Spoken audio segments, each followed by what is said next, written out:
तो स्वागत है आपका हमारे YouTube चैनल पर। और अगर आपने YouTube चैनल नहीं सब्सक्राइब किया तो सब्सक्राइब कर लीजिए। आइए मैं आपको बताता हूँ, ये आप जो खूबसूरत चेहरा देख रहे होंगे और अभी आपने फ्लाइट में एक तस्वीर भी देखी होगी, नीतीश कुमार और तेजस्वी यादव इंडिया गठबंधन की मीटिंग में शामिल होने के लिए दिल्ली पहुँच गए, लेकिन बिहार पूरी तरीके से जीत नहीं पाए।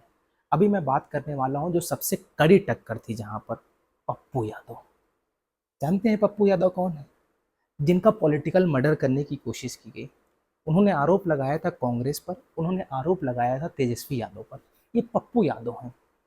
आपने कोरोना के वक्त देखा होगा किस तरीके से ये घर से निकल कर के लोगों की मदद कर रहे थे। जब लोग परेशान थे भूखमरी से, जब लोग परेशान थे, कोरोना से मर रहे थे, ऑक्सीजन नहीं थे, अपने कंधे में ऑक्सीजन सिलेंडर लाद करके मरीजों को, पेशेंट को दे रहे थे पप्पू यादव।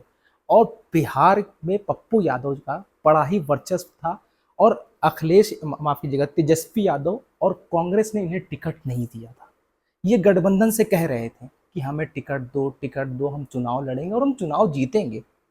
ये डिजर्व करते थे। अगर ये हार जाते तो सबसे ज्यादा मैं इस वीडियो के माध्यम से अगर किसी को, या यूं कह लीजिए हमारे उत्तर प्रदेश में कहते हैं ना, गरियाने का काम करता, तो मैं तेजस्वी यादव को गरियाने का काम करता। एक जिले में 7-7 सभाएं करनी पड़ी। आइए मैं आपको दिखाता हूं कि कौन कौन सी सभाएं करनी पड़ी हैं। पप्पू यादव पूर्णिया से चुनाव लड़ रहे हैं।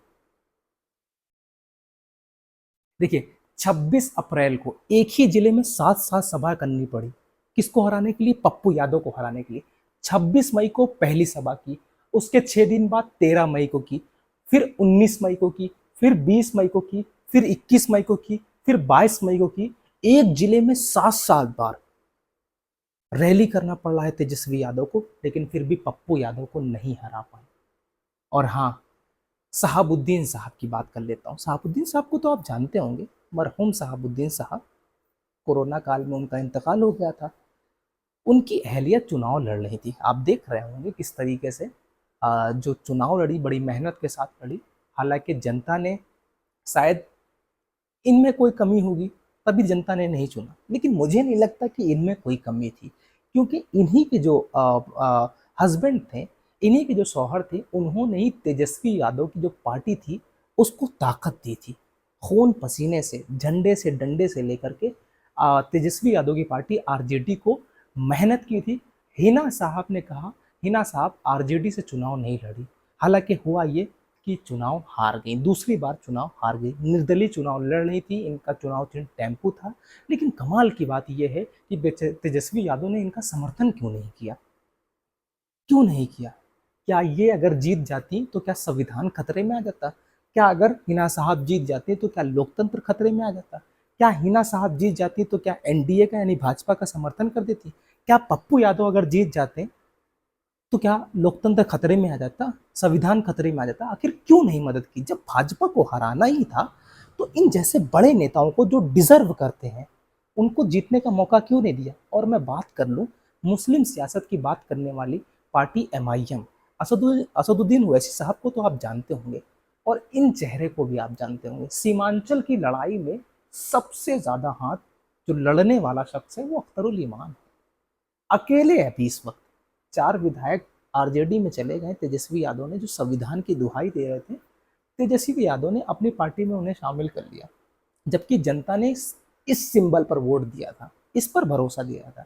लेकिन हाँ, अकेले हैं। सीमांचल की लड़ाई, जहां बाढ़ आ जाती हो, लोगों के बाढ़ घर से टूट जाते हो, लोग परेशान हो जाते हैं, अकेले विधानसभाओं पे सीमांचल के मुद्दों को उठाने वाला शख्स हार गया। कांग्रेस जीत गई। कोई बात नहीं, आप इंडिया गठबंधन जिताना चाहते थे, आपके लिए ये मायने नहीं रख रहा था। इंडिया गठबंधन के लिए ये मायने नहीं रख रहा था कि कौन मजबूत कैंडिडेट है। आपके लिए सिर्फ ये मायने रख रहा था कि आखिर हमारा कैंडिडेट क्यों नहीं।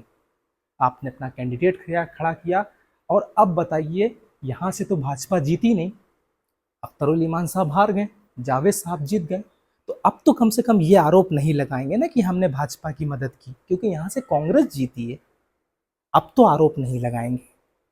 बताइए, ये हाल है लोकतंत्र का। हालांकि हमें भाजपा के हराने के लिए हम किसी हद तक जा सकते हैं। असदुद्दीन ओवैसी साहब ने पहले ही कहा था कि अगर हमारी सीट आई तो हम मदद करेंगे इंडिया गठबंधन की अपने शर्तों के मुताबिक। लेकिन शायद असदुद्दीन ओवैसी साहब विश्लेषण करेंगे कि हार क्यों हुई, और इंशाल्लाह जो है बड़ी ताकत और मजबूती के साथ चुनाव लड़ेंगे असदुद्दीन ओवैसी साहब।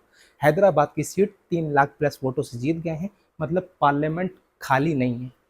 पार्लियामेंट में शांति नहीं होगी, शोर आएगा, आंधी आएगी, तूफान आएगा, बेबाकी से बोलने वाला शेर की तरीके दहाड़ेगा। यूट्यूब चैनल सब्सक्राइब कर लीजिए और हाँ, बेल आइकन ज़रूर दबा दीजिएगा।